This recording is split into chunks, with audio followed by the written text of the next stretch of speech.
हम वही कहेंगे जो हमारा दीन हमको बताता है। अमल करो तो तुम्हारा भला है, नहीं कोई अमल करे तो नुकसान हमारा नहीं है। मिंबर नूर पे जलवा अफरूज मौक़र अइम्मा मसाजिद, उलमाए किराम,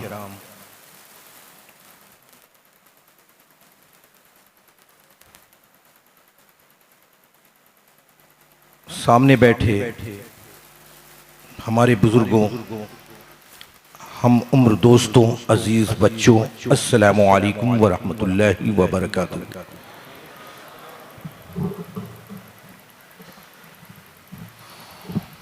अल्हम्दुलिल्लाह अल्हम्दुलिल्लाहि रब्बिल आलमीन हम्दश शाकिरीन व अफ़ज़लुस सलाति व तस्लीम अला सय्यदिल गुर्रिल मुहज्जलीन व अला आलिहि तय्यबीन व ताहिरीन, अम्मा बाद, अऊज़ु बिल्लाहि मिनश शैतानिर रजीम, बिस्मिल्लाहिर रहमानिर रहीम। क़ाल अल्लाहु तआला फ़िल क़ुरानिल मजीद वल फ़ुरक़ानिल हमीद, वमा ख़लक़तुल जिन्न वल इंस इल्ला लियअबुदून। सदक़ल्लाहु मौलानाल अज़ीम व सदक़ रसूलुहुन नबिय्युल अमीनुल करीम व नहनु अला ज़ालिका लमिनश शाहिदीन व शाकिरीन, फ़ल्हम्दुलिल्लाहि रब्बिल आलमीन। अज़ीज़ान मोहतरम, आइए इंतहाई खुलूस व मोहब्बत व अक़ीदत व एहतराम के साथ अपने और सारे जहाँ के मरकज़ अक़ीदत जनाबे अहमद मुश्तबा मुहम्मदिनिल मुस्तफ़ा सल्लल्लाहु ताला अलैहि वसल्लम के बारगाह पुर अनवार में खुलूस व मोहब्बत व एहतराम के साथ दिल की गहराइयों से दुरूद पाक पेश करने की सआदतें हासिल कर लें। पढ़िए बाआवाज़ बुलंद दुरूद पाक। अस्सलामु अलैकुम व रहमतुल्लाहि व बरकातुहू। हमारे मुअज़्ज़ज़ उलमाए किराम ने जो मेरी तारीफ व तौसीफ में कलिमात कहे, क़तअन मैं ऐसा नहीं हूँ। मन आनम की मन दानम, मैं एक हकीर सा अदना सा कम इल्म गुलाम आला हजरत सैयदी आला हजरत और अपने बुजुर्गों के चौखटों का जारूब कश वफाउल मुस्तफ़ा अमजदी क़ादरी। इतनी बड़ी कुर्सी का इंतज़ाम करना ये मुनासिब नहीं था। अव्वलन तो मैं कोई प्रोफेशनल स्पीकर या खतीब नहीं हूँ। जो कुछ भी बोलना होता है मैं खड़े होके बोलता, लेकिन एक आर्जा यूं लाहिक है कि मुसलसल 40 घंटे 38 से 40 घंटे कार का सफ़र 2 दिनों में किया, जिसकी वजह से थोड़ी सी तकलीफ है। बहरहाल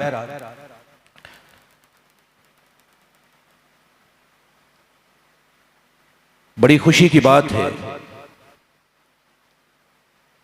कि एक साथ एक छत के नीचे मुख्तलिफ मौज़ूआत पे के तहत, मुख्तलिफ यादों के तहत इस प्रोग्राम का इनेकाद हुआ।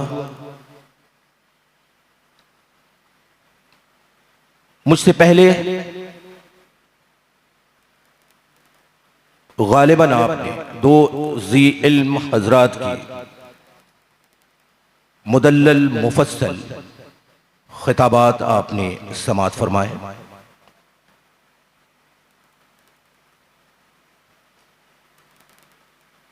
हाज़रीन मजलिस,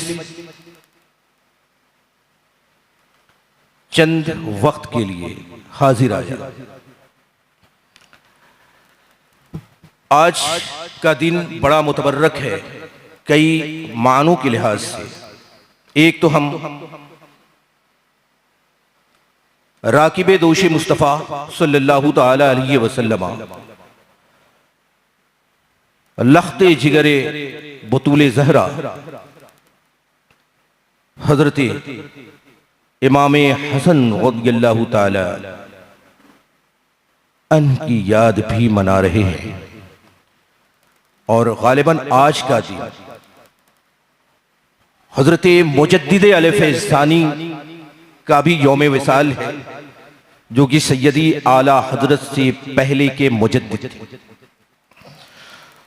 और मजीद बरा कि हम इमाम इश्क़ मोहब्बत सैयदी आला हजरत मोहसिन सुन्नियत सैयदी इमाम अहमद रज़ा फ़ाज़िल बरेलवी रज़ियल्लाहु ताला अन्हु की भी बारगाह में खिराज अक़ीदत पेश कर रहे हैं। अज़ीज़ान मोहतरम, उसी के साथ हम वलियों के ताज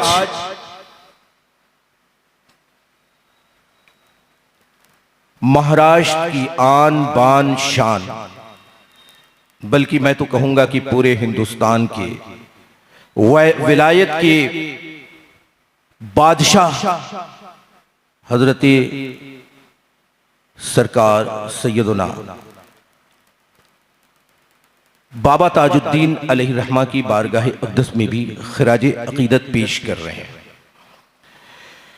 मुअज़्ज़ज़ हाज़रीन मजलिस, कई मानों के लिहाज से आज के पोस्टर को अगर देखें तो उस पोस्टर में जितने वर्ड यूज किए गए हैं, अल्फाज का इस्तेमाल जितना हुआ है, अगर हम उन अल्फाज को गिन लें और फिर आप सामीन की तादाद को गिन लें तो मुझे यकीन है कि पोस्टर में लिखे गए वर्ड की तादाद ज्यादा हो।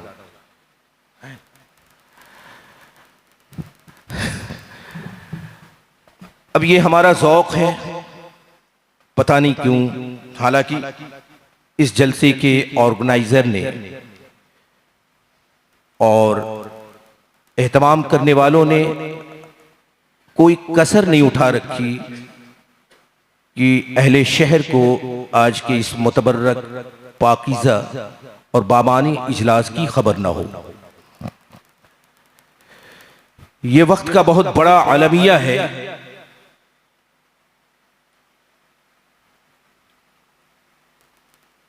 कि हम अपने मजहब से बहुत दूर होते जा रहे हैं, बल्कि दूर होते जा रहे नहीं हैं, दूर हो चुके।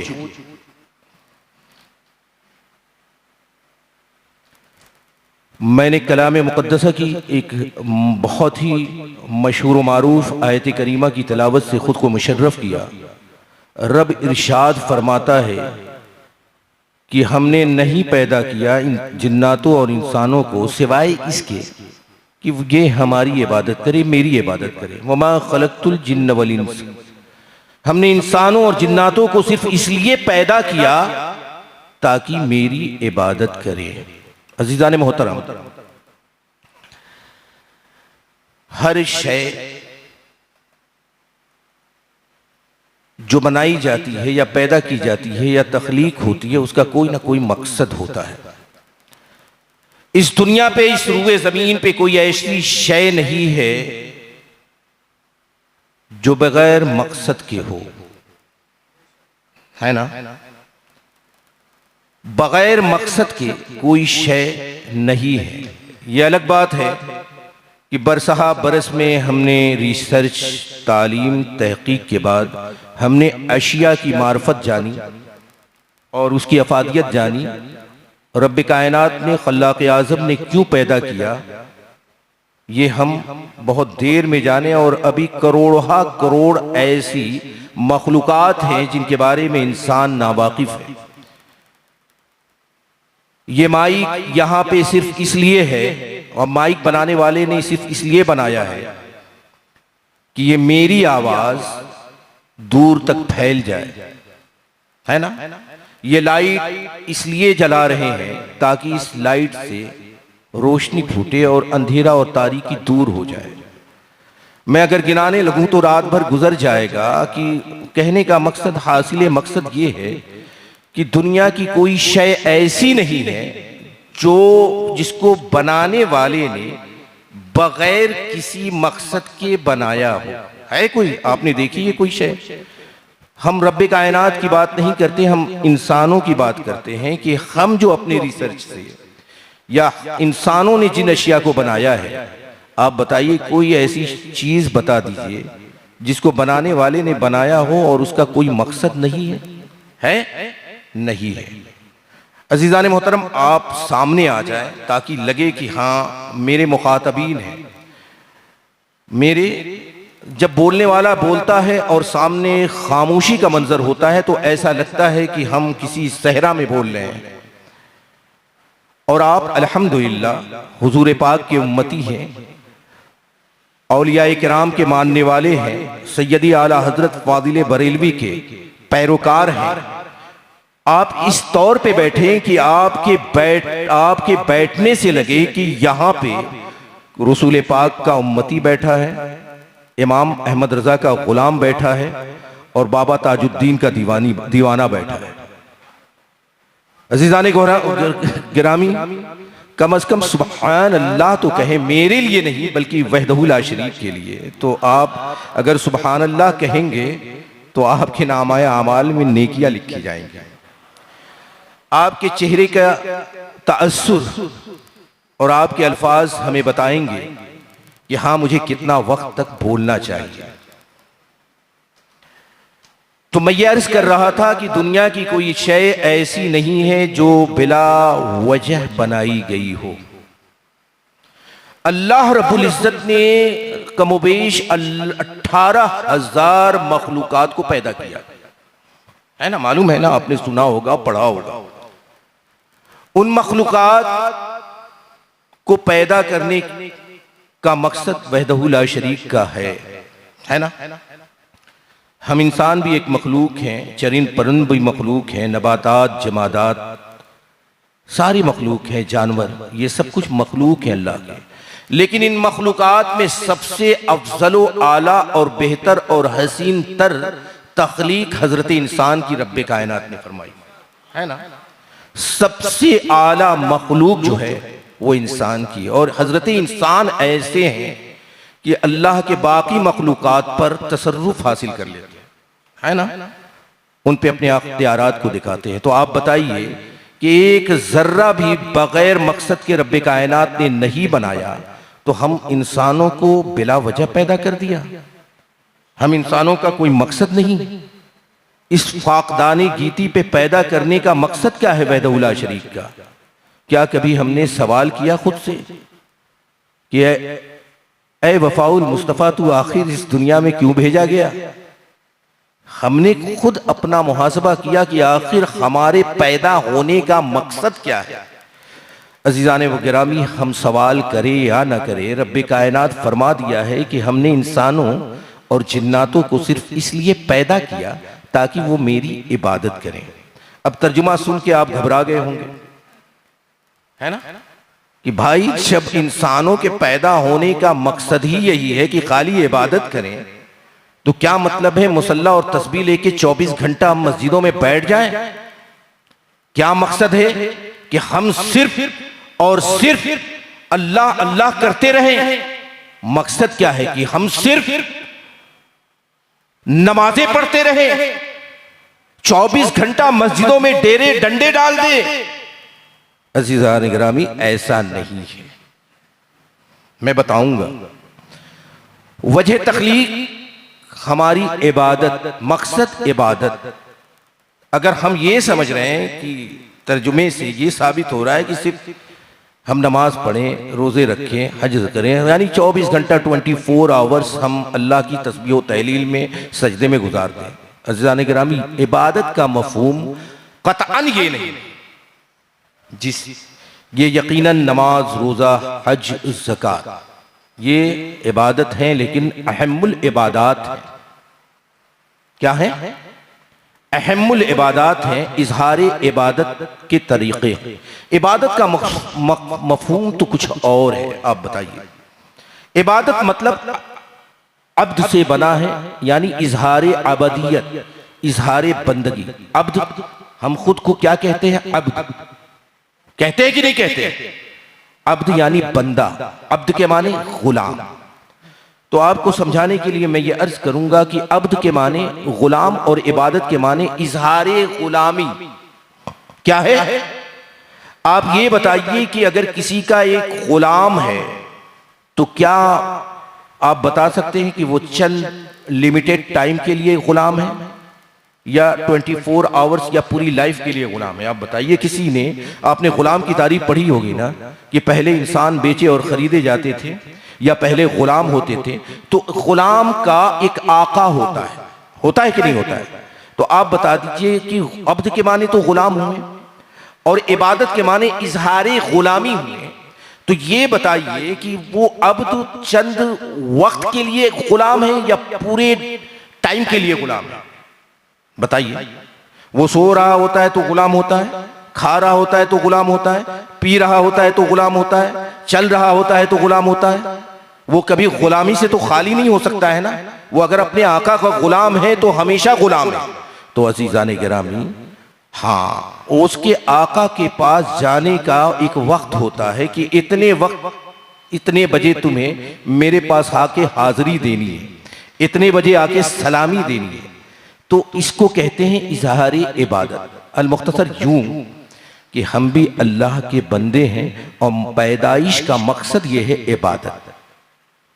अब सवाल ये है कि भाई जब इबादत ही मकसद है तो इबादत अब यानी हर लम्हा गुलाम, हर पल गुलाम, आखिर वो कैसे होगा?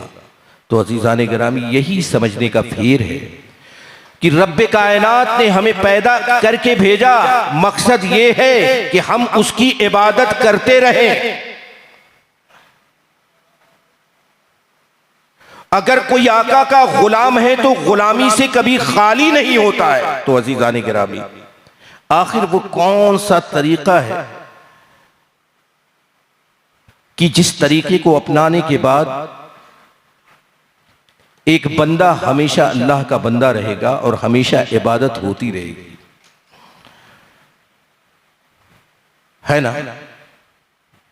तो मेरे आका सल्लल्लाहु ताला अलैहि वसल्लम ने फरमाया है, एक हदीस पाक है कि दुनिया अद्दुनिया सिजनुल मुमिन व जन्नतुल काफिर।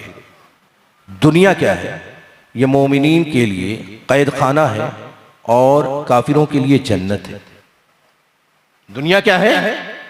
मोमिनीन के लिए कैद खाना है और काफिरों के लिए जन्नत है। इसका मतलब क्या है कि अल्लाह के नबी सल्लल्लाहु ताला अलैहि वसल्लम ने इरशाद फरमाया है कि ए मोमिनीन, ये दुनिया की रानाइयों में तुम गुम मत हो जाना, रंगीनियों में तुम डूब मत जाना, दुनिया के आरामो आसाइश से में खुद अपने आप को गर्क मत कर देना, बल्कि दुनिया जो है ये तुम्हारे लिए कैद खाना है। आपने देखी है ना कैद खाने को? एक कैदी की जिंदगी कैसी होती है? एक कैदी की जिंदगी के चारों तरफ ऊंची ऊंची दीवारें होती हैं। एक कैदी की जिंदगी मुक़य्यद होती है। एक कैदी कैद के अंदर रहता है, उसके हुदूद मुतय्यन होते हैं, है ना? उसका टाइम मुतय्यन होता है। वो इतने बजे लॉकअप से निकल के इतने बजे खाना खाएगा। वो अपनी मन की मर्जी के मुताबिक जिंदगी नहीं जी सकता है। तो इसी तरह सरवरे कायनात ने फरमाया है कि ये दुनिया तुम्हारे लिए कैद खाना है। कैद खाने का मतलब क्या हुआ कि देखो, दुनिया तो है, रंगीनियां तो है, लेकिन दुनिया में एक बंदे मोमिन इतना आजाद नहीं होता है कि वो जो चाहे कर ले, जहां चाहे चला जाए, जिधर चाहे कर ले, अपने नफ्स की गुलामी कर ले। नहीं, ऐसा नहीं है। बल्कि दुनिया कैद खाना हमारे लिए इसलिए है कि दुनिया ये अल्लाह के फरामीन हमारे चारों तरफ हैं, रसूल पाक के फरामीन हमारे चारों तरफ है, शरीयत मुतहरा के हुदूद में हम मुक़य्यद हैं, है ना। अल्लाह की रजा के मुताबिक हमारी जिंदगी गुजरनी चाहिए, यही हमारा कैद खाना है। तो अजीजान गिरामी, जब बंदे मोमिन अपने आप को शरीयत मुतहरा में मुक़य्यद कर लेता है, जब बंदे मोमिन अपने आप को सुन्नत करीमा के हुसूल में लग जाता है, जब बंदे मोमिन अपने आप को सीरत रसूल पाक पे ढाल लेता है, जब बंदे मोमिन उसवे हसना पे चलना शुरू कर देता है, और जब बंदे मोमिन की सोच ये बन जाती है कि मैं वही काम करूंगा जिससे मेरा रब राजी होगा, मैं वही काम करूंगा जिससे मेरा नबी राजी होगा, मैं वही काम करूंगा जिसकी शरीयत इजाजत देती है, मैं वही काम करूंगा जिसकी नबी पाक ने हमें इजाजत मुतय्यन फरमाया है, और उन कामों को नहीं करूंगा जिससे अल्लाह और रसूल ने रोका है, उन कामों को नहीं करूंगा जिनसे शरीयत मुतहरा ने रोका है, वो ऐसे काम मैं नहीं करूंगा जिससे मुझ पर अल्लाह का ग़ज़ब होता है।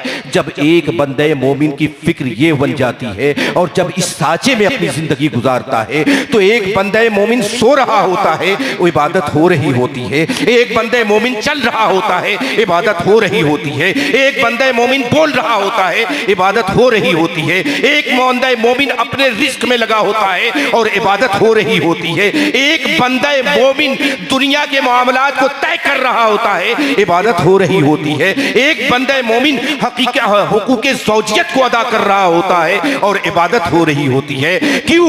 इसलिए हो रही होती है कि बंदे मोमिन का हर लम्हा इबादत है, हर पल इबादत है, हर सांस इबादत है, कभी वो इबादत से खाली नहीं होता।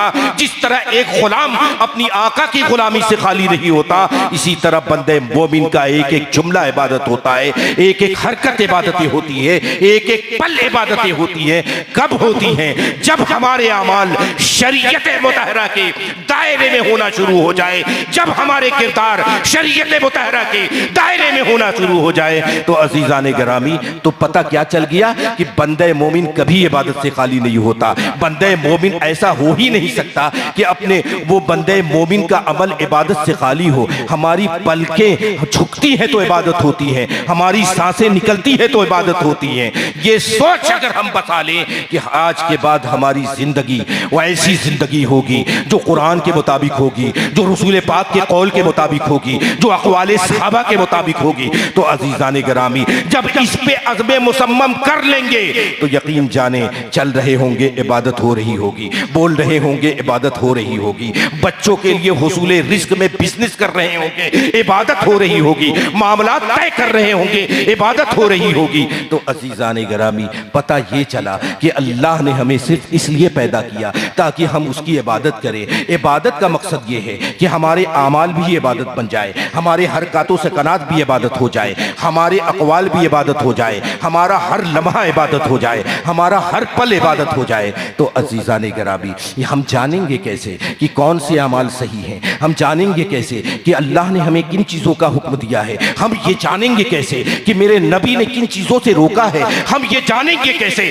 कि मेरे रब की का ग़ज़ब कैसे आमाल पे होता है? हम ये कैसे जानेंगे कि कौन सा काम करूं कि अल्लाह की रहमतों का नुज़ूल हो?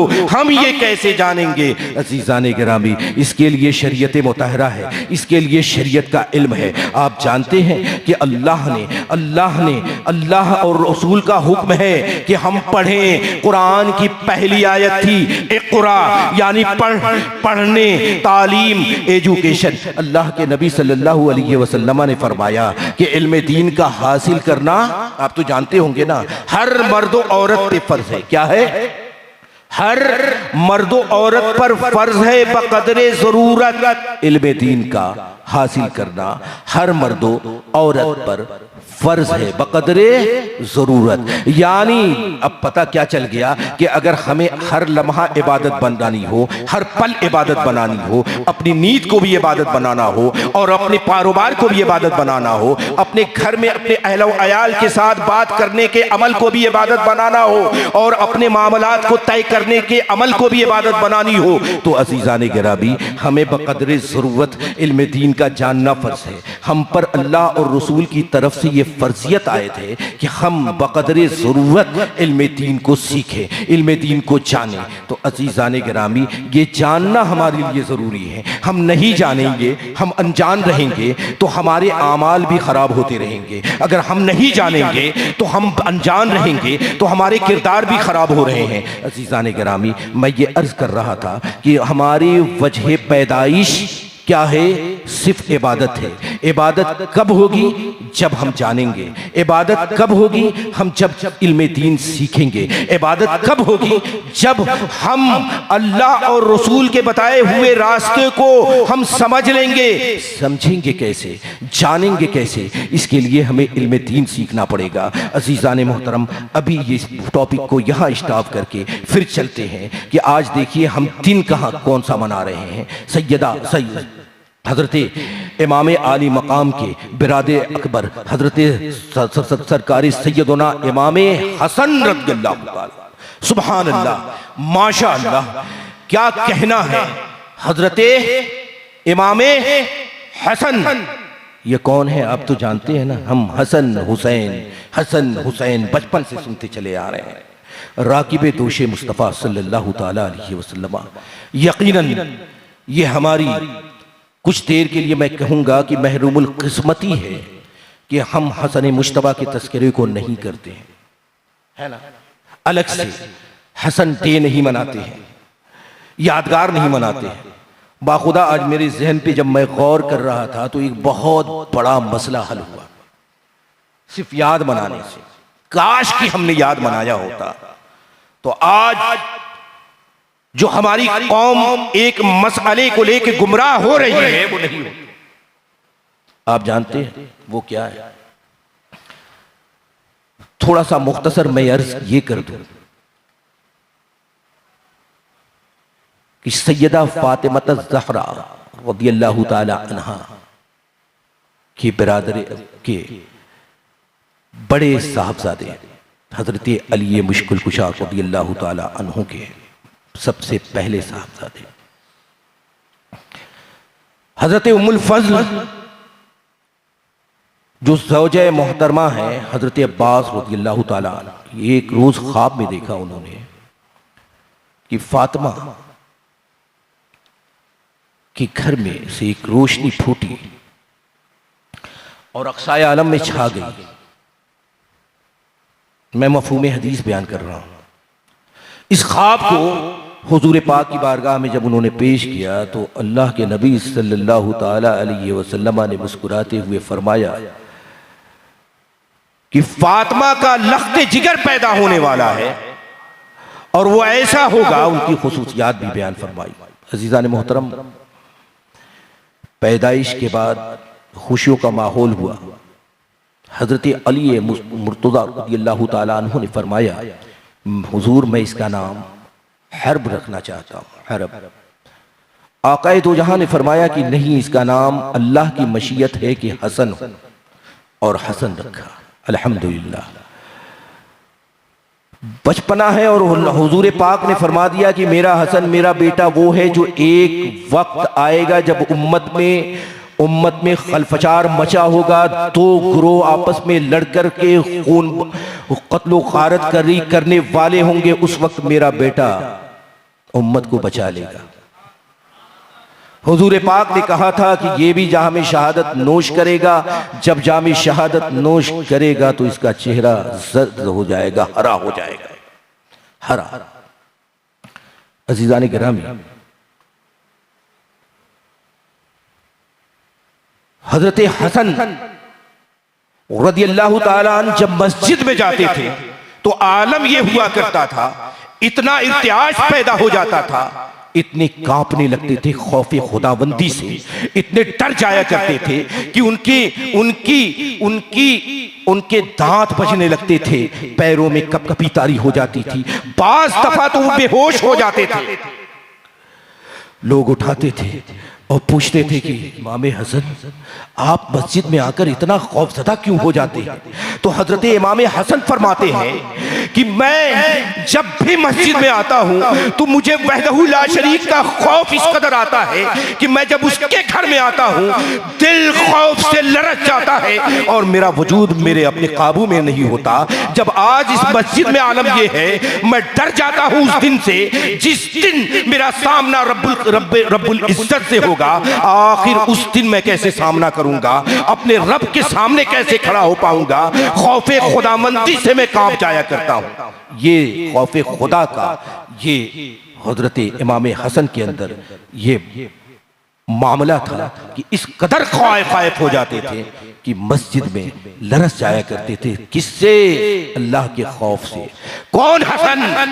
जिनके बारे में अल्लाह के नबी सल्लल्लाहु ताला अलैहि वसल्लम ने जन्नती होने की बशारत दी है। यकीन है, अगर इसमें कोई शक कर ले कि इमाम हसन जन्नती नहीं है तो यकीन जाने मैं कहता हूं कि वो ईमान से चला है ना। जन्नती होने का इतना यकीन है। उनके खौफे खुदावंदी का आलम यह होता था कि मस्जिद में कदम रखते थे, कांप जाया करते थे, लरच जाया करते थे, खौफजदा हो जाया करते थे। किसी ने पूछा कि इमाम हसन आखिर खौफे खुदा के इस मंजिल पे आप फाइज हैं, आखिर इस मंजिल तक आप पहुंचे कैसे? आखिर इस कदर इतना बड़ा मुकाम मिला कैसे? और अगर हम हासिल करना चाहें तो कैसे कर सकते हैं? तो बड़ा प्यारा जवाब दिया। कहा कि जा, तूने अगर किसी ऐसे शख्स को देखा होगा जो तेरे सामने जिंदगी जिसने गुजारी होगी और तेरे सामने मर गया होगा, उसकी कब्र पे जाके कहना कि ऐ मरहूम, ऐ मरने वाले, तूने तो अपनी जिंदगी गुजार ली, बता अब तेरे साथ क्या गुजर रहा है, अब तेरे हालत क्या है? तू तो मर के मिट्टी में मिल गया। अगर तू जवाब दे, अगर तुझे जवाब मिल जाए तो फिर खुदा का खौफ करने की जरूरत नहीं है। अगर जवाब ना मिले तो ये सोचकर तू खौफजदा हो जाएगा कि आज तू जिस आलम में भी है, कल तेरा यही आखिरी हशर होगा, तेरी मंजिल यही होगी। कि तो इससे पता क्या चला कि अगर हम ये सोच लें कि आज हम जिस पावर में हैं, जिस ताकत में हैं, दौलत के जिस महल पे नाज कर रहे हैं, अपने जिस ओहदे पे हम गुरूर कर रहे हैं, हम जिस भी चीज पे गुरूर कर रहे हैं, वो चीज हमें दुनिया से छोड़ के जानी है और हमारा भी हश्र क्या होगा? वो कब्र ही होगा। अजीजाने गिरामी, ये खौफ खुदा का आलम था। एक मर्तबा पता ये चला कि हजरत इमाम हसन अलैहिस्सलाम रज़ियल्लाहु ताला अन्हु अपनी एक बीवी को तलाक देने वाले हैं। तो इमाम हुसैन रज़ियल्लाहु ताला अन्हु आए और कहें कि हुजूर, मेरे बिरादर अकबर, क्या बात है कि आप अपनी अहलिया को तलाक दे रहे हैं? हुजूर ने फरमाया, हजरत इमाम हसन ने फरमाया कि तुम्हें पता नहीं है कि अल्लाह रब्बुल इज्जत ने फरमाया है कि वअंतुम लिबासुल लकुम वअन्ना लिबासुल वअंतुम लिबासुल लकुम, हाँ, हुन्ना लिबासुल लकुम वअंतुम लिबासुल लहुन्ना, है ना, कि तुम उनके लिबास हो और वो औरतें, तुम्हारी बीवियां तुम्हारी लिबास है। तुम ये चाहते हो कि मैं अपने लिबास का ऐब तुम पर जाहिर करूं? तो हजरत इमाम हुसैन रज़ियल्लाहु ताला अन्हु कहें कि भाई जान, कुरान तो मैंने पढ़ी थी लेकिन आज तफसीर आपके अमल से, आपकी जबान से मैंने जाना। ये इल्म का आलम था। फिर कुछ दिनों के बाद तलाक दे दिया। फिर आए इमाम हुसैन रज़ियल्लाहु ताला, कहा कि भाईजान आपने तलाक दे दिया, वजह क्या थी, सबब क्या था? कहा देखो, तलाक दे दिया तो अब तो वो औरत मेरे लिए नामहरम हो गई, अब किसी नामहरम की बात में तुमसे क्या करूं? तो ये इल्म और बुर्दबारी थी। अजीजान मोहतरम, मैं ये अर्ज कर रहा हूं कि आज हसनैन करीमैन की जो कुर्बानियां, बल्कि खानवादे नबी पाक की जो कुर्बानियां इस्लाम के साथ है, तो इस्लाम की बका में वो अहम किरदार अदा किया है कि आज पूरी दुनिया देख रही है। खलीफा थे इमाम हसन, ये तो सबको मालूम है बिल इत्तफाक। तनाज़ो हुआ, उन तनाज़ों में मैं नहीं जाना चाहता हूं, लेकिन हजरत अबू मुआविया है ना, मुआविया रज़ियल्लाहु ताला अन्हु को खिलाफत सौंपी। किसने सौंपी? आपने पढ़ा, इमाम हसन रज़ियल्लाहु ताला हजरत अमीर मुआविया को खिलाफत सौंप दिया 3 शराइत के साथ। कुछ रिवायत में और भी शराइतें हैं। उसमें एक पहली शर्त ये थी कि आपके वफात के बाद, ठीक है ना, आपके वफात के बाद यानी अमीर मुआविया के रज़ियल्लाहु ताला अन्हु के वफात के बाद खिलाफत मुझ को मिल जाएगी, यानी मुझ तक औद कराएगी। ये अमल देखें, इस पे सिर्फ गौर करें कि हसन मुज्तबा ने खिलाफत किसे सौंपी? हजरत अमीर मुआविया को शराइत के साथ सौंपी। तो मैं ये कहता हूं कि अगर हजरत अमीर मुआविया इस काबिल नहीं होते तो क्या उम्मीद है कि हजरत हसन मुज्तबा खिलाफत सौंपते?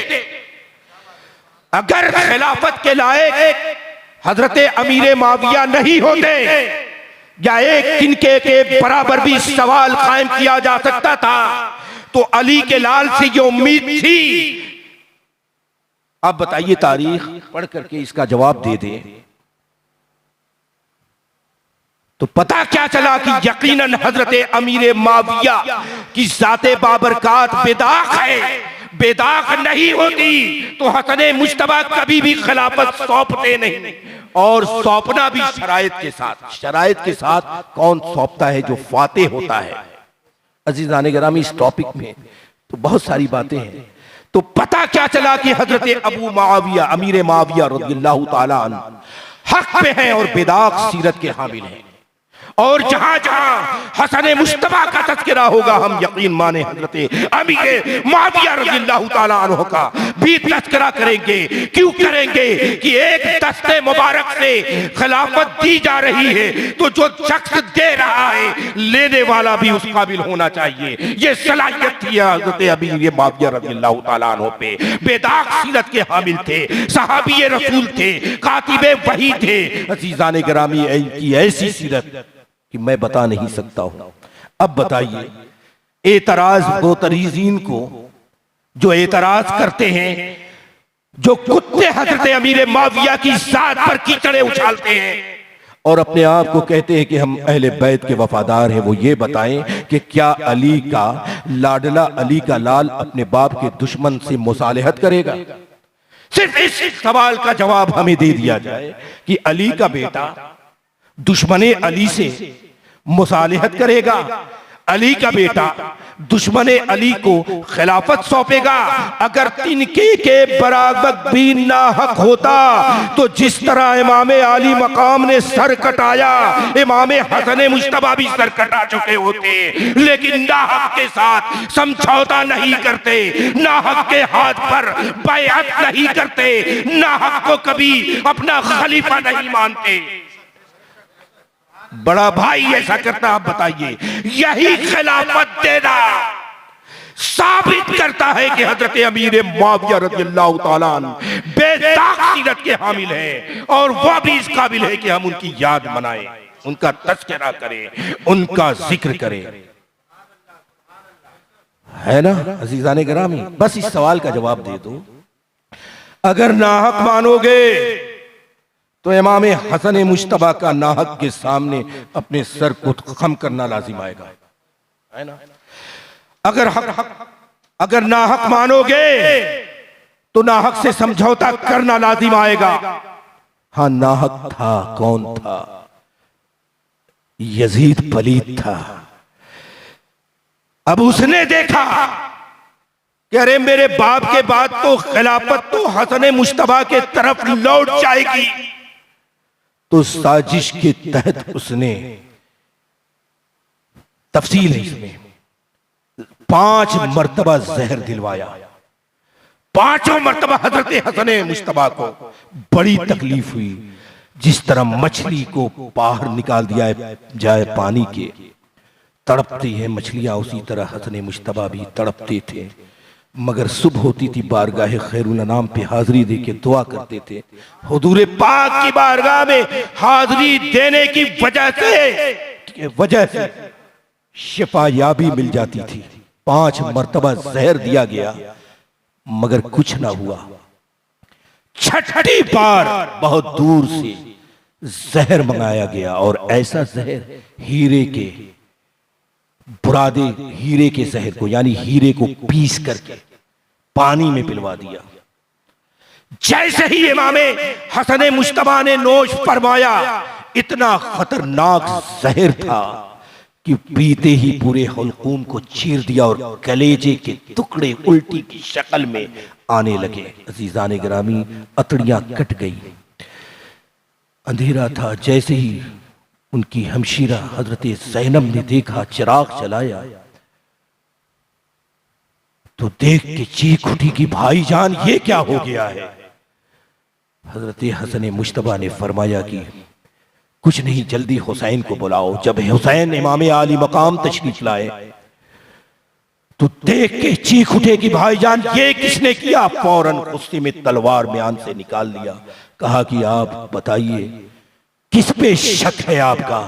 हजरत हसन मुश्तबा जवाब देते हैं कि शक की बुनियाद पे मैं नाम तो नहीं बता सकता हूं, अगर वो हकीकत में नहीं होगा मुजरिम तो एक बेगुनाह मारा जाएगा, एक बेगुनाह को। हजरत इमाम आली मकाम ने कहा अगर जिस पे शक है वही सच हुआ तो कहते हैं कि तब फिर मैं अपना मामला अपने रब के सुपुर्द करता हूं। नोट करो तुम मेरी 3 नसीहतें। अजीजान गिरामी, पहली वसीयत इनकी थी, लिखवा रहे हैं कि मेरा जनाजा जो है, मेरी तस्वीर मेरे नाना जान के कदमों के नीचे होना चाहिए, कदमों तले होना चाहिए। मैंने अपनी नानी जान हजरत आयशा सिद्दीका रज़ियल्लाहु ताला अन्हा से इजाजत ले ली है। उन्होंने कहा था बेटा ये तो तुम्हारी प्रॉपर्टी, तुम्हारी सब कायनात है, जहां चाहो वहां तदफीन हो, मगर मैं तुम्हारे लिए दुआ करती हूँ।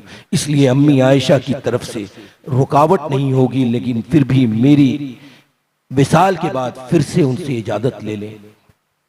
अगर इजाजत ना मिले या अगर कहीं मक्के का हाकिम गवर्नर मरवान बिन हकम अबू उमैया का कुत्ता भी बहुत बड़ा जालिम है, अगर वो रोके तो फिर मेरे लिए जंगो जिदाल करने की जरूरत नहीं है।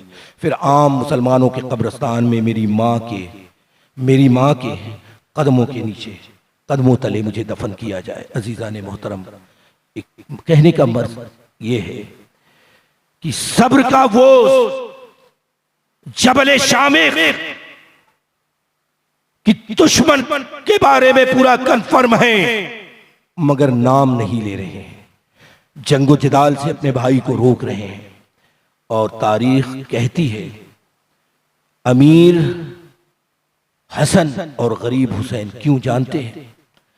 जैसे ही जनाजा गया ताकि कब्र रसूल सल्लल्लाहु अलैहि वसल्लम के करीब में मजार हो, दफन किया जाए, वैसे ही मरवान के गुंडों ने तीरंदाजी शुरू करा दी और लाशें मुबारक में इस कदर तीर पे वस्त हो गए कि कफन फट गया।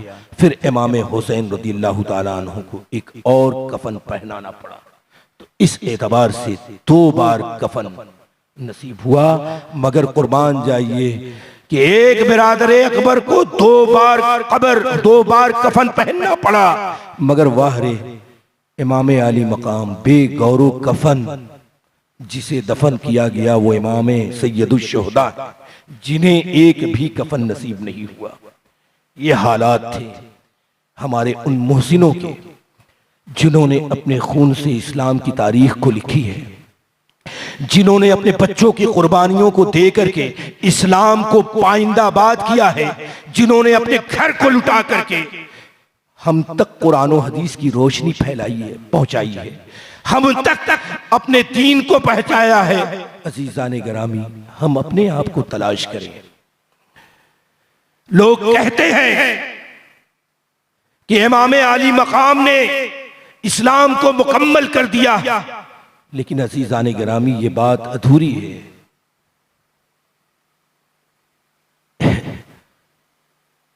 इमाम आली मकाम ने अगर किया तो आखिर वजह क्या थी? बात पूरी इसलिए होगी कि पहले सैयदा फातिमा ने मां का हक अदा किया मदीने में, और हजरत अली मुश्किल कुशा ने बाग होने का हक अदा किया। तो उनके लालों ने भी ऐसा हक अदा किया। तो पता क्या चला कि जब मां फातिमा ज़हरा होती है, बाप हजरत मौला अली मुश्किल कुशा होते हैं, तो लाल यकीन जाने इमाम सैयदुश शुहदा होते हैं, इमाम हसन मुश्तबा होते हैं।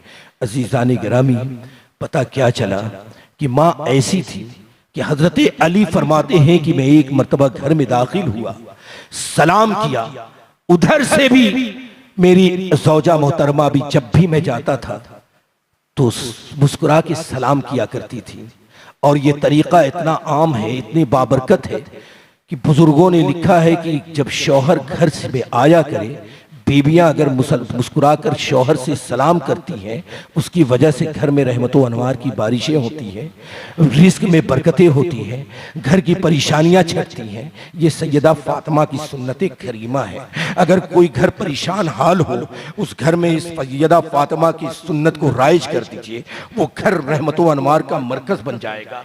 बीमारियां छट जाएंगी, बेरोजगारी खत्म हो जाएगी, रिश्ते में मोहब्बतें आएंगी। अजीज़ान गिरामी, फरमाते हजरत अली मुश्किल कुशा कि मैं घर गया, घर में बैठा, कहा फातिमा बहुत तेज भूख लगी है, मैं बड़े सफर से आ रहा हूँ, लंबे सफर के बाद आ रहा हूँ, कुछ खाना लाओ। हजरत फातिमा, सैयदा फातिमा ये सुन करके एक पानी ला के दे देती हैं और एक कमरे में, बंद कमरे में चली जाती हैं। हजरत अली फरमाते हैं कि पानी देखने के बाद मैंने कहा कि फातिमा, मैंने तो तुमसे खाना मांगा था, खाना लाओ।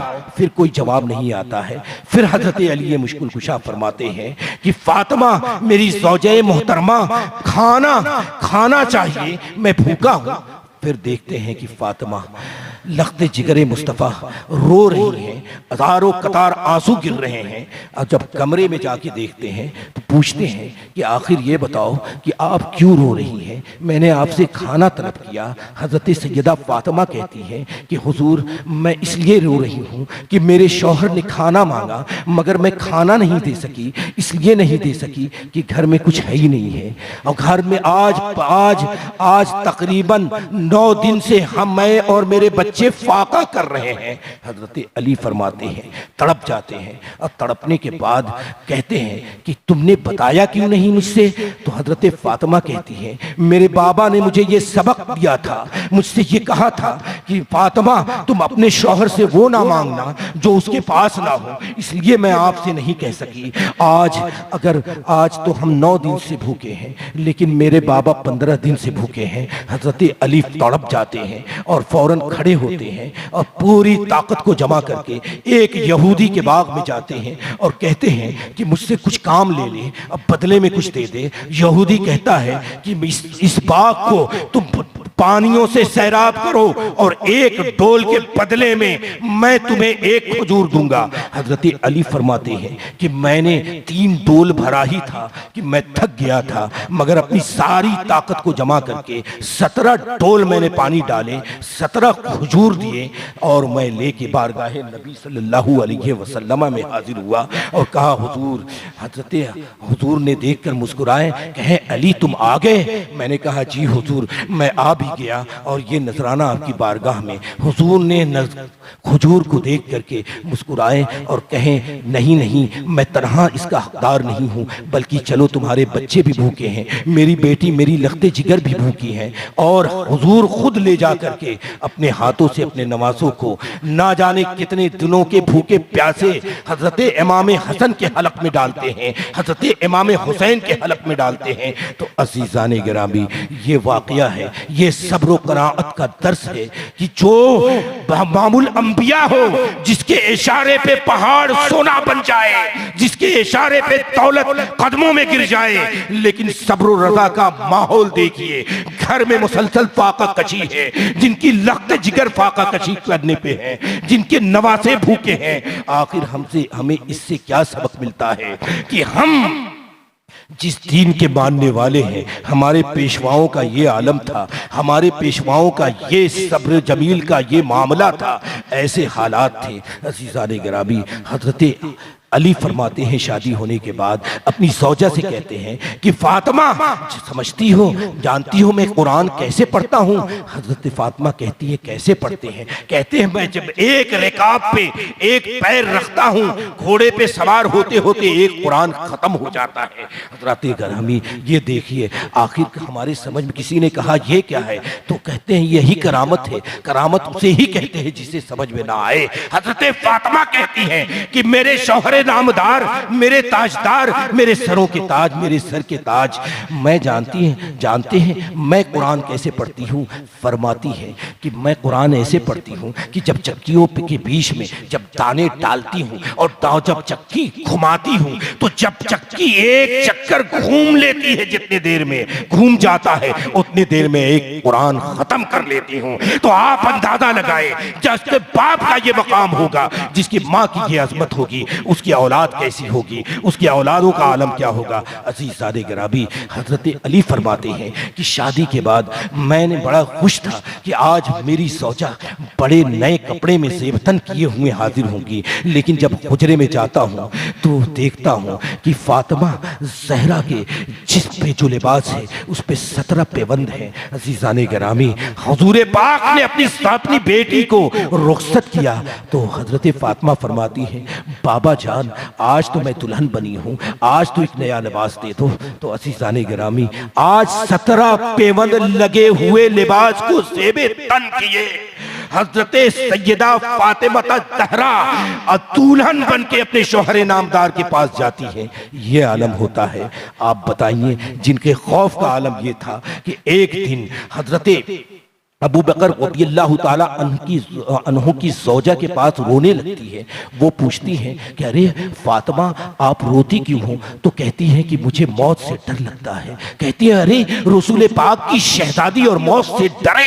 फरमाती है कि नहीं नहीं, मैं मौत से नहीं डरती, बल्कि इसलिए डर रही हूँ कि जब ये सोच के डर रही हूँ कि कहीं मेरा जब जनाजा निकलेगा तो जनाजे पे कहीं नामुहरिमों की निगाह न पड़ जाए। मेरे आंचल को आज तक चांदो सितारे ने नहीं देखा है, किसी भी नामहरम की निगाह मेरे कपड़ों पे नहीं पड़ी है। मुझे ये सोच के रोना आ रहा है कि जब मेरा जनाजा निकलेगा उस वक्त कहीं नामहरमों की नजर न पड़ जाए, जो कांधा दे रहे हों उनको मेरे जिस्म के, मेरी नाश के हिलने ढोलने से यह अंदाजा न लग जाए कि फातिमा इतनी मोटी थी या फातिमा इतनी भारी थी या फातिमा इतनी हल्की थी। अज़ीज़ान गिरामी, जो अपने शौहर नामदार को वसीयत करती है कि मेरे जनाजे को रात के अंधेरे में निकालना ताकि नामुरहिमों की निगाहों से बची रहूं। अज़ीज़ान गिरामी, आज हमारे मुआशरे का क्या आलम है। आज हम अपने आप को देखें, हम अपने घरों को नापें, हम अपने समाज को देखें, हम अपनी मिल्लत को देखें, हम अपनी बेटियों और बहनों को देखें। हजरत फातिमा सलामुल्लाह अलैहा फरमाती हैं कि मैं उस उम्मती, उस औरत की तरफ क़यामत के दिन देखूंगी नहीं जिस मुंह फेर लूंगी जो औरत बेपर्दा निकलती थी, या जिस औरत को पर्दे का पासो लिहाज नहीं होता। अज़ीज़ान गिरामी, आखिर हम अपने घर में पर्दा कब नाज़िब करेंगे? आखिर हम अपनी बेटियों को कब बापर्दा बनाएंगे? आखिर हम कब अपने घर में शरीयत मुस्तफ़ा का लिबास करेंगे? आखिर कब हम हजरत इमाम आली मकाम का दर्स देंगे? कब हम सब्र व रज़ा का पैकर अपने आप को बनाएंगे? कब हम अपने औलादों को इमाम हुसैन हुसैन आली मकाम के नक्शे कदमे पा पे चलाएंगे। तो अजीजान गिरामी, याद बनाने का मकसद तो ये होता है ना कि उसकी जिंदगी से हम उसका अक्स अपनी जिंदगी में समो लें। याद बनाने का मकसद क्या होता है, तस्करा करने का मकसद क्या होता है, फजाइल बयान करने का मतलब क्या होता है? यही होता है कि हम जिसका तस्करा सुने उनकी जिंदगी को अपनी जिंदगी में शामिल करें, उनके नक्शे कदमे पा पे चलने की कोशिश करें और उनके मुताबिक चलें। अजीजान गिरामी, आप जानते हैं हमने अहले बैत अतहार की मोहब्बत पे हम पर लाजिम है, इस कदर लाजिम है कि हमारी मग़फ़िरत का जरिया है। हम ऐसा नहीं है कि हमारे दिल में बुग़्ज़े अहले बैत है या बुग़्ज़े अहले बैत हो और हम बख्श दिए जाएं। अज़ीज़ान गिरामी, सैयदी आला हज़रत ने यही दर्स दिया है, यही सबक दिया है कि अहले बैत अतहार की मोहब्बत हमारे दिलों में हो, हमारे कल्ब में हो, हमारे रूह जान में हो और इस कदर मोहब्बत हो। अज़ीज़ान गिरामी, हज़रत अल्लामा इक़बाल फरमाते हैं, क्या फरमाते हैं कि हजरत मरियम को एक जहद से फजीलत हासिल थी। क्या थी? कि वो सिर्फ हजरत ईसा की माँ थी, लेकिन हजरत ज़हरा को 3 तरह से फजीलत हासिल है। एक ये है कि वो बिनते नबी है, दूसरा ये है कि वो हसनैन करीमैन की वालिदा है, तीसरा ये कि हजरत अली की ज़ौजा है। अज़ीज़ान गिरामी, हजरत अल्लामा इक़बाल फरमाते हैं कि ऐ फातिमा ज़हरा, अगर आपके वालिद गिरामी की शरीयत इजाजत देती, शरीयत अगर बीच में ना होती तो मैं आपके कब्र अनवर का तवाफ भी करता और आपके कब्र अनवर को मैं सजदेगाह बना लेता।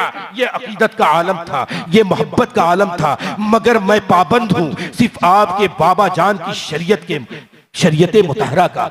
मगर उससे आगे बढ़कर हजरत इमाम सैयदी आला हजरत ने फरमाया, बिनते नूर, नूरे बिंत, नूरे सौज, नूरे नूरे नूर। क्या फरमाया? नूरे बिंत, नूर बिनते नूर, सौजे नूर, उम्मे नूर, नूर नूरे मुतलक की कनीज अल्लाह रे लहना नूर का। क्या मतलब?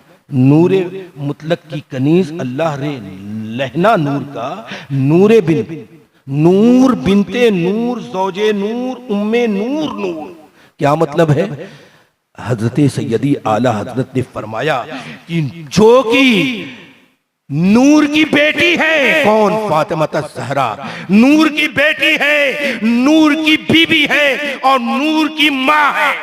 आप बताइए, नूर की माँ है। अरे तेरी नस्ल पाक में है बच्चा बच्चा नूर का, तू है ऐने नूर, तेरा सब घराना नूर का। जो सैयदी आला हजरत ने इस शेर में मोहब्बत आला अहले बैत, इश्क़ अहले बैत को पिरोया है, मैं दावे के साथ कहता हूं कि उर्दू शायरी में एक मिसरा भी कोई इसके पल्ले का दिखा दे कि इतनी बड़ी बात कह दी तो मैं गुलामी लिख दूंगा कि नूर बिनते नूर सौज, नूर उम्मे नूर, नूर। क्या मतलब है? नूर बिनते रसूलुल्लाह नूर है, नूर की बेटी है फातिमा। नूर सौचे, अरे नूर की बीवी है फातिमा, हजरत अली मुश्किल कुशा नूर, नूर की माँ है फातिमा। इतनी बड़ी बात पूरे जितने भी अपने आप को दावेदाराने अहले बैत कहते हैं उनकी शायरी को देख ले और आला हजरत के सिर्फ एक मिसरा को देख ले, सारे मिसरे पे सैयदी आला हजरत का ये एक मिसरा काफी है। इस पल्ले का एक शेर जब से ज़बाने उर्दू की तख्लीक हुई है आज तक इतना प्यारा, इतना कीमती, इतना भारी, इतना माना खैर कि तेरी नस्ल पाक में है बच्चा बच्चा नूर का, तू है अहले नूर, तेरा सब घराना नूर का। अजीज़ाने गिरामी, ये आलम था, ये अहले बैत की मोहब्बत का, अहले बैत के इश्क का ये जलवा था आला हजरत के कलाम में, ये रानाइया थी आला हजरत के कलाम में। अहले बैत के इश्क व मोहब्बत में ऐसे डूबे हुए थे, अल्लामा इकबाल से भी आगे बढ़ गए और इस शेर का दुनिया उर्दू आज तक रिसर्च कर रही है। इस पल्ले का शेर न किसी शायर ने कहा है और मुझे उम्मीद है कि इससे कीमती और माना खैर इससे आगे बढ़कर कोई शायर कह भी नहीं सकता है। नूर बिनते नूर ज़ौजे, है ना? क्या मतलब है कि जो नूर की बेटी, एक हुआ ना, नूर की बेटी, नूर की बीवी, नूर की मां, अरे वो खुद नूर है। वाह वाह, खुद नूर है। ये है अहले बैते अतहार की मोहब्बत, अहले बैते अतहार का इश्क। आज लोग अहले बैत की मोहब्बत के दावेदारी करते हुए कुफ्र के दहलीज पे पहुंच जा रहे हैं। ना जाने कैसी कैसी बकवासें कहते हैं और कहते हैं कि हम तो अहले बैत के मानने वाले हैं, अहले बैत के मानने वाले हैं, अहले बैत से मोहब्बत करने वाले हैं। जितने फवाहिश हैं, जितने शयातीन के खुश करने के कारनामे हैं, वो सब के सब आज अहले बैत की मोहब्बत के नाम पे दंगा नाच नाचा जा रहा है और उसको नाम दिया जाता है कि यह अहले बैत की मोहब्बत है। अजीजाने गिरामी, वाज़े रख लें, दिल में नक्श कर लें कि अहले बैत ने सिर्फ अल्लाह के हुक्म की पैरवी की है और सिर्फ शरीयत को बचाने के लिए अपनी कुर्बानियां दी हैं, सिर्फ शरीयत की हिफाजत के लिए अपने गलों को कटवाया है, अपने कुंभों को शहीद करवाया है, अपने खेमों को आग लगवाया है। और ये मालूम था कि हम जिस ताकत से नबरद आजमा होने जा रहे हैं, उनके बाजुओं में इतनी ताकत है, दुनियावी ताकत, कि वो हमें तहो देख कर देंगे। लेकिन उसके बावजूद भी इमाम आली मकाम ने सरदाद नदाद सर दस्ते यजीद, सर तो दे दिया मगर अपने हाथ को यजीद के हाथों में ना दिया। तो अजीजाने गिरामी, कहने का मकसद क्या है? आज हम इस कदर काफिल हो चुके हैं, इस कदर गुनाहों के आदी हो चुके हैं कि मैं तो कहता हूं कि अब मुआशरा गुनाह नहीं कर रहा है, बल्कि गुनाह से भी आगे एक दर्जा है। अब हम बगावत पे आमादा हो गए हैं। गुनाह नहीं कर रहे हैं, हम बगावत कर रहे हैं। क्योंकि गुनाह उस वक्त होता है कि जबकि गुनाह हो, गुनाह से भी आगे मंजिल है बगावत। हम अपने रब से बगावत कर रहे हैं, हम अपने रसूल पाक से बगावत कर रहे हैं, इतनी जसारत के साथ गुनाह कर रहे हैं कि जिसकी कोई हद नहीं। हम किन किन गुनाहों का तस्करा करें आपसे। सरेआम गुनाह कर रहे हैं। गुनाह जब आम हो जाती है, गुनाह जब का कसरत जब होता है तो वो बगावत बन जाती है। और जानते हैं जब कौम मुस्लिम गुनाहों से तजावुज करती है, अंजाम क्या होता है? आपको पता है कि हमने पूरी दुनिया में हुकूमत किया, शहादत दी, इमाम आली मकाम की शहादत, उससे पहले भी शहादतें हैं। एक मर्तबा मदीना मुनव्वरा में अल्लाह के नबी सल्लल्लाहु ताला अलैहि वसल्लम ने ऐलान कर दिया। क्यों ऐलान किया मालूम है? कुफ्फारे मक्का, दुश्मनाने नबी रस्सियां तलाश कर रहे थे हुजूर को गिरफ्तार करने के लिए, है ना, इस्लाम की बैककर्नी करने के लिए। तो हजरत हुजूर पाक ने कहा, मदीने की औरतें तुम अपनी औलादों को लेके आओ, मदीने की औरतें तुम अपने भाइयों को लेके आओ। एक ऐलान करना था।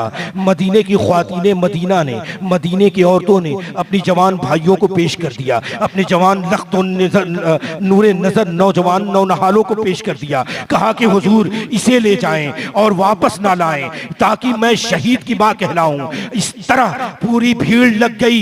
मगर वहीं पे एक खंसा नाम की शायरा थी जिन्होंने इस्लाम कबूल किया था। उनके बच्चे बड़े छोटे थे, एक की उम्र 9 साल की थी, एक की उम्र 13 साल की थी। वो सजदे में मुसल्ला बिछा के सजदे में बेजारो कतार रो रही थी, इस कदर रो रही थी। बड़े शहजादे आए और पूछा कि अम्मी जान आप क्यों रो रही हैं, आखिर वजह क्या है रोने की, आप क्यों रो रही हैं? तो कहती है नहीं बेटा तुम्हें बताने के लायक नहीं है, तुम्हें बता के क्या करूंगी, तुम्हारे पल्ले की बात नहीं है। लेकिन जब बेटों ने बहुत ज्यादा आरज़ुएं की कि नहीं माँ तुम्हें बताना पड़ेगा कि आखिर मेरे माँ के आंसुओं से, मेरे आंखों से आंसू क्यों बह रहे हैं, मेरी माँ तड़प क्यों रही है, मेरी माँ रो क्यों रही है। तो हजरत खंसा फरमाती हैं कि जानती हो, जानते हो आज रसूल पाक ने बुलाया है, मांगा है। तो माएँ अपने पले हुए नौजवान बेटों को पेश कर रही हैं हुजूर पाक की शान में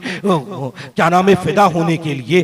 बहनें अपने भाइयों को पेश कर रही हैं और माएँ माएँ अपने बेटों को पेश कर रही हैं और ये सब अपने खराज अकीदत के लिए, शहादत के लिए पेश पे पेश कर रही हैं मदीने की औरतें। लेकिन मैं बड़ी महरूमुल किस्मत हूँ, तुम मेरी औलादे हो, लेकिन बच्चे हो इसलिए मैं पेश नहीं कर सकती, हुजूर पाक कबूल नहीं करेंगे। ये सुनना था कि दोनों बच्चे तड़प जाते हैं और अपनी नन्ही तलवारें लाते हैं और तलवार सनी करना शुरू करते हैं और कहते हैं माँ तू रो मत, तू चलना हुजूर पाक की बारगाह में, यकीनन हमारी तलवार सनी को देख करके हुजूर पाक कबूल कर लेंगे। इतना सुनना था। माँ का कलेजा और उमड़ आता है और कहने लगती है कि चलो चलो हुजूर पाक की बारगाह में चलें। यहाँ तक कि दोनों नौनहालों को हुजूर पाक की बारगाह में ले जाती हैं, हजरत खंसा वो ले जाती हैं। लेकिन हुजूर जब मुशाहिदा करते हैं, देखते हैं, तो हुजूर कहते हैं कि अरे तेरे बच्चे तो बड़े छोटे हैं,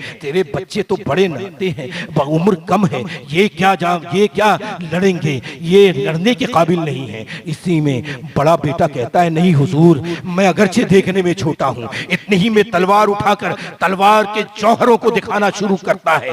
जब हुजूर पाक मुशाहिदा करते हैं तो पसंद कर लेते हैं और पसंद करने के बाद कहते हैं ठीक है मैं तुझे कबूल करता हूँ। इतने में छोटा भाई तड़प जाता है और वो अपने पंजों पे खड़ा होकर फर्क कहता है कि हुजूर मैं भी अपने बड़े भाई जैसा हूँ, मुझे भी कबूल कर लीजिए। हुजूर कहते हैं नहीं तुम अभी बच्चे हो।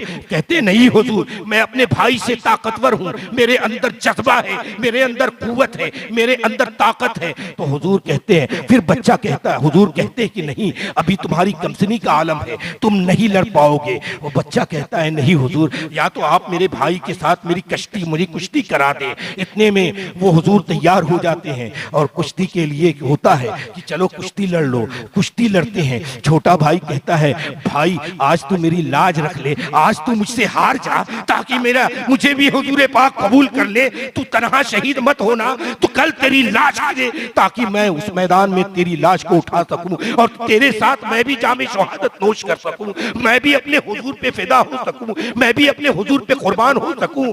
इतना देख सुनना था कि हुजूर पाक खड़े होते हैं, दोनों बच्चों को अपने सीने मुबारका से लगाते हैं और कहते हैं कि खंसा जब तक इस्लाम में तेरी जैसी माँ है और तेरे जैसे बच्चे हैं, इस्लाम का कोई बाल बेका नहीं कर सकता है, इस्लाम का कोई बाल बेका नहीं कर सकता है। अजीजान गिरामी ये कहना था। एक औरत, एक खातून 2.5 साल के बच्चे को लेके आती है, कहती है हुजूर इसे कबूल कर ले। हुजूर मुस्कुराते कहते हैं अरे ये बच्चा क्या लगेगा? कहा लड़ेगा नहीं हुजूर, आप इसे ले जाए, ढाल की जरूरत तो पड़ेगी, जो तीर आपकी तरफ बढ़ेगी मेरे बच्चे को आप ढाल बना लेंगे। हुजूर पाक ये इश्क था नबी पाक से, ये मोहब्बत था नबी पाक से।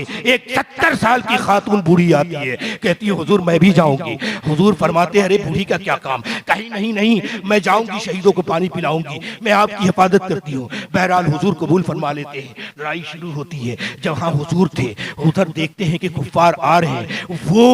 वो खातून 70 साल की तलवार लेके खड़ी हो जाती है और कहती है कि अगर हुजूर की तरफ बढ़े मेरी तलवारों को पार करना पड़ेगा। एक आता है उसका सर ऐसा कलम करती है। वो खातून सईफा 70 साल की उम्र के हुजूर के चेहरे की ज़ियारत करने के बाद वो जज्बा पैदा होता है कि एक को गिराया, दूसरे को गिराया, तीसरा आया उसे भी गिराया, चौथा आया उसे भी वासिले जहन्नम किया।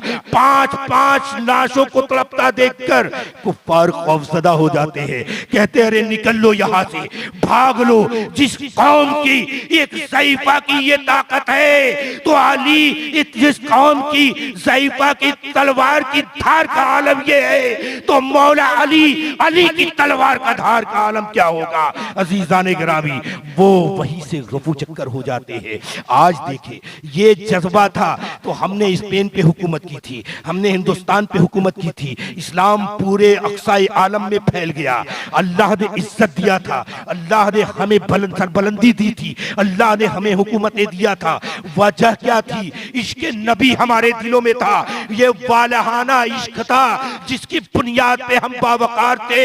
इसलिए बावकार थे कि हुजूर के इश्क में जीते थे, हुजूर के लिए अपने गर्दनों को कटाने का जज्बा रखते थे। सर कटाते हैं तेरे नाम पे मर्दाने अरब, ये जज्बा हमारे दिलों से निकल गया, इसके नबी खारिज हो गया, हम दुनिया में मस्त हो गए, हम दुनिया में डूब गए, ऐसे जलील हुए कि हमारे कल का ठीक नहीं है कि हम कल कहां दबा दिए जाए, हम कल कहां रौंद दिए जाए, हमारी आबादी कहां खाकस्तर कर दी जाए। आज हमारी मस्जिदें जलाई जा रही है, आज हमारे मसाजिद जलाए जा रहे हैं, मदरसे फूके जा रहे हैं, आबादियां जलाई जा रही है। मैंने बड़ा रिसर्च किया इस पे, मैंने बड़ा गौर व फिक्र किया अज़ीज़ाने मोहतरम, वजह पाया। आखिर वजह क्या है? ऐ रब्बे कायनात, हमारी तादाद इस कदर है, हमारी तादाद इस कदर है, हम एतबार से मजबूत हैं, लेकिन हमारी आबादियां जल रही हैं, हमारे मसाजिद जलाए जा रहे हैं। आपने तारीख अभी पढ़ा है ना,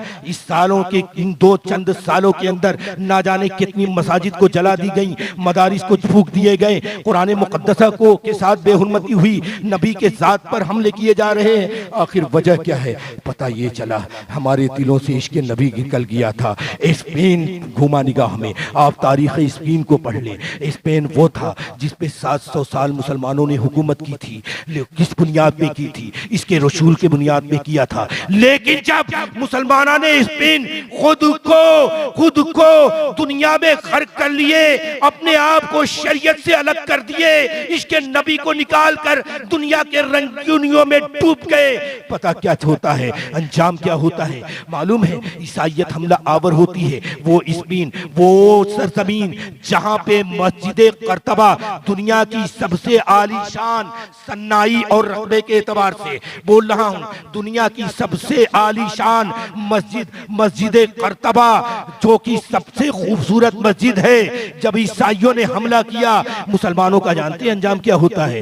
1/3 को कत्ल कर दिया, 1/3 को खमुल्क बदर कर दिया, और 1/3 मुसलमान जो बेईमान थे उन्होंने ईसाइयत कबूल कर ली। पता क्या चला? जहां बेअमली होती है अल्लाह की रहमतें नहीं आती हैं। आज देख लिए बर्मा का क्या आलम है, सफ़े हस्ती से मुसलमान निकाल के फेंक दिए गए। अज़ीज़ाने गिरामी, सिर्फ हमें करना क्या है?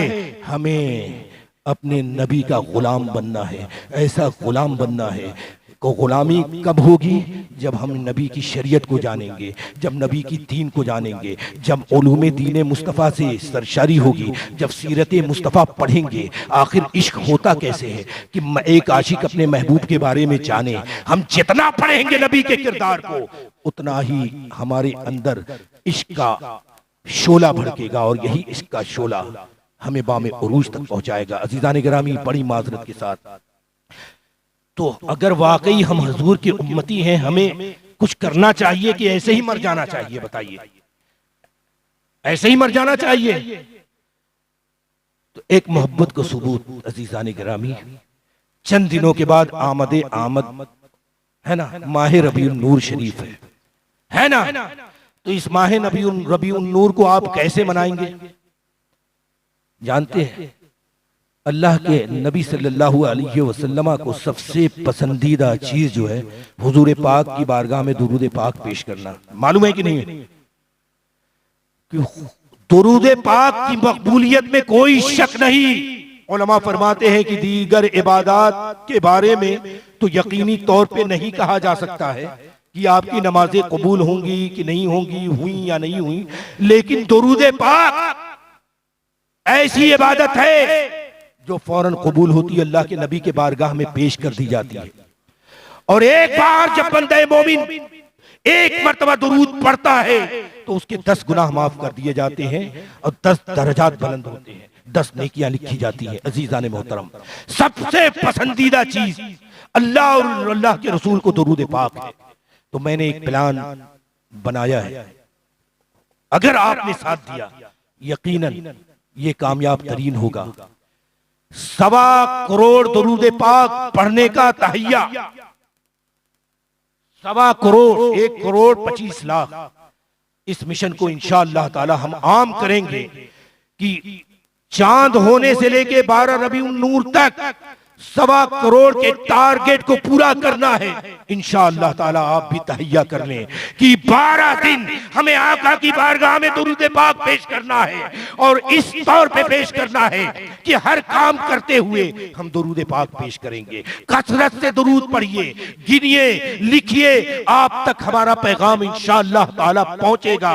हम एक ऐसी जगह का इंतखाब करेंगे जहां 24 घंटा 24 आवर्स लोग दुरूद पढ़ने के लिए हाजिर हो। इंशाअल्लाह हमें उम्मीद है मुसलमाना ने बालाघाट से कि इस मिशन दुरूद पाक की तकमील करेंगे और इसमें पढ़ के हिस्सा लेंगे। मैं यकीन से कह रहा हूं, अगर आप भी यकीन कर लें, इस दुरूद पाक के मिशन में आप अगर परेशान हाल हैं, अगर आप बेरोजगार हैं, आप बीमार हैं, आप जमाने के सताए हुए हैं, दुनिया की चाहे जैसी मुश्किलात हैं, उनको दूर होने की नीयत से अगर आपने दुरूद पाक के इस मिशन में हिस्सा लिया, मैं यकीन कह रहा हूं, मैं गारंटी ले रहा हूं कि हुजूर पाक की बारगाह में दुरूद पाक पेश करने की वजह से आपकी परेशानियां दूर हो जाएंगी, आपकी बीमारियां दूर हो जाएंगी, आपकी तंगदस्ती दूर हो जाएगी, आपके इख्तलाफात खत्म हो जाएंगे। अज़ीज़ान गिरामी, आपका मुआशरा खुशगवार हो जाएगा। शहरे बालाघाट पे अल्लाह ताला उस ऐसे करम का नुज़ूल फरमाएगा कि बालाघाट वाकई बालाघाट बन जाएगा। व आखिरु दावाना अल्हम्दुलिल्लाहि रब्बिल आलमीन, अस्तगफिरुल्लाहि रब्बी मिन कुल्लि ज़ंबि व अतूबु इलैहि। बिरादरान मिल्लत इस्लामिया, बड़े इखलास के साथ मैंने ये कहा है कि आप इस दुरूद पाक के मिशन में हिस्सा लें और 1.25 करोड़ की तादाद को पूरा करें। इंशाअल्लाह ताला आप अपने घरों में, मस्जिदों में, आप जहां भी हों, दुरूद पाक का सिर्फ विर्द करें और गिने और लिखें और हमारे हेड ऑफिस तक पहुंचाएं। ये पैगाम आप तक जल्द अज जल्द पहुंच जाएगा।